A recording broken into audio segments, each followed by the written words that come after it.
National Highway ngasi bawa chatpon ngamdana lairingai sida district haiba tare district amadina district pau chatpa sibo ngamlaktabdi helicopter service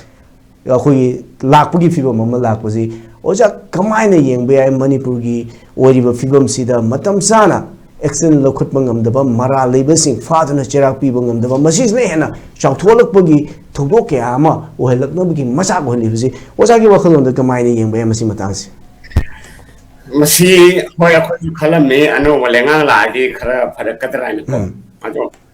hoy kuki ga mai te jadi kara tapthagre ko kara tapthagre hoy tapthagre bi wani adu koi pri yang se ya ba ya dor have di ya ti ku ko itu ko ana di ke kana balai ke adu sina mu aku gi aku gi lomi on horak pa ku gi tangkuli jenau singa de kuki singa kanna mo ji irang thwe khana tawre asi matak chite da hoi masi keno ne ba khana horok pamatamda ahan bada horok padi kuki kamu tege horok ne ba kulai ba be singa kuki tangkuli jenau singa tor mayam du yar tabda gi belak tabda gi thorok ke keno ne ba aduna horok padi da de horok pamatamdu de isa kuki manipur lenga na sa sentient force Kamu isena, saya sincerely kanokan masih lusin nama honor magiti, maju atu yang nama kata na lam dap suya, beruji lai semai thoram dap suya ne ba. Atu aina sungkan beda, koi di central lenga na natraga kana ngam political party karan natraga kana gumba ka high ranking lai ba political high ranking lai ba ni koi kana hai bi irang masih makha jatna le han bagi thong masu ubo thangya ba no jik ko hai bi yang pick up station da pick up kanglu amani gi manung da thok pasi ba da control to wang da ta ba hai bi se masih asok so ba khu yaw pu ne ba maru na ko central nga si am chen ba ne ba central nga na maru na central nga na masih chen hal si kari no hare ta kuna moina yelo mi amatna ya traba khogi su tambase su group tamje masih kana amatna ya yelo mi single community amatna ya da ne mase masih akoi kana amatna ya ni adu central nga na masih akoi miyam ji mayo ta kan nam fu da tamjan bane ta ji asina masina marmo ra kan mo na ko choklai ji pa ga ta gi indani proxy war ne to ba ko maru bo na pa samurai president mo ji site ko ki klai pa bi ji mo gi nakal da mo ji site chu sing gi nakal da le pa ga mo na ta ning to ni ba mo ne yong ning mo pham da mo na ta ning tung ga to thor pa da mo ji site le pa ga le da ni na hai bi lo and order si thambang ngam nak ta bane ba Sidai da pela travenina atopal kang telai ba community lo mi sing so matu gi mayokta dum tau pa ji ma thau dai sidi natural process ne si nakalam katana chum no na si pa samrai pela chim force in the site na amona site ga ma ke panga sum tawni mo ta holaga atopa kangmu na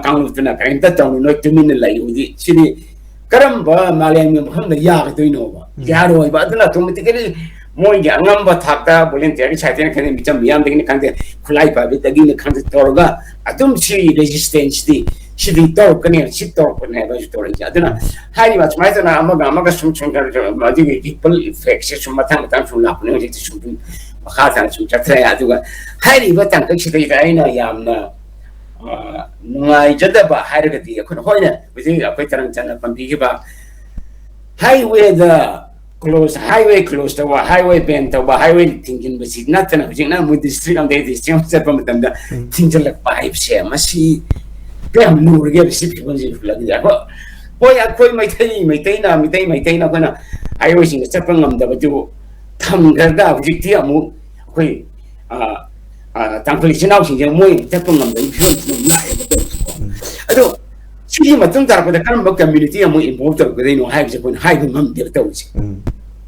hai pang le sinau sing do or po ju ai kun na traga ko gi maring sinau sing do or po ya na traga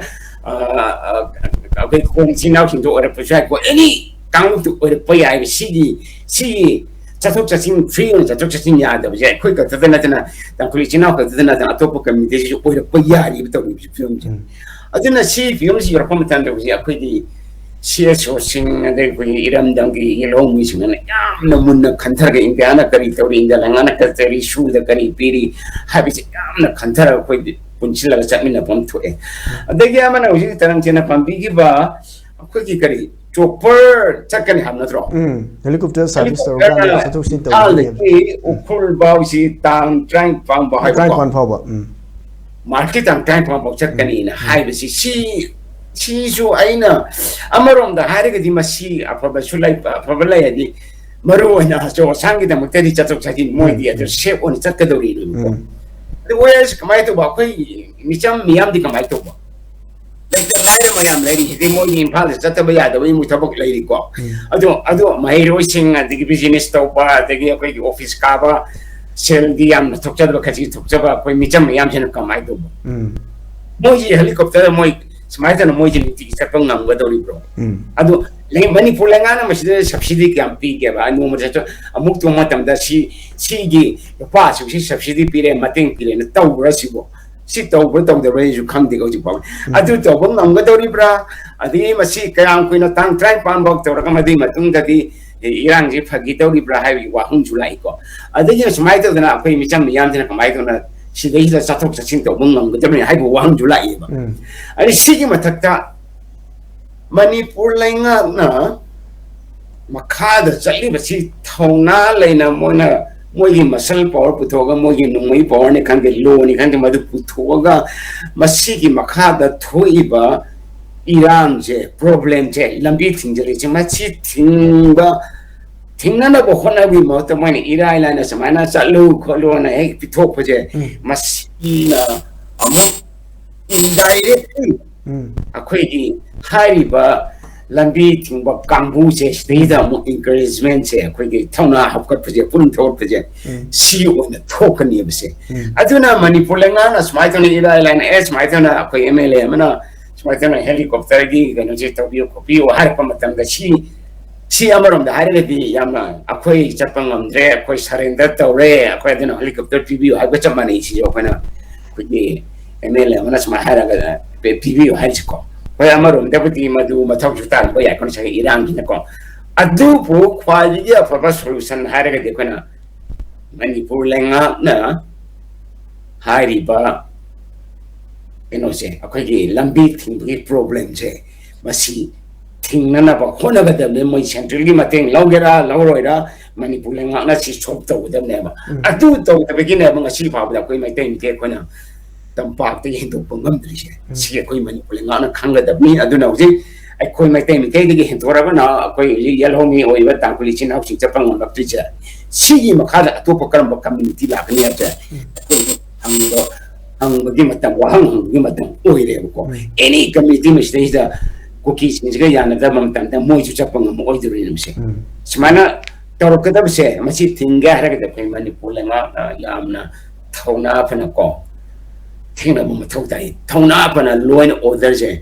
thamna na ba thabak pa ke pa thau dai ani smai tham je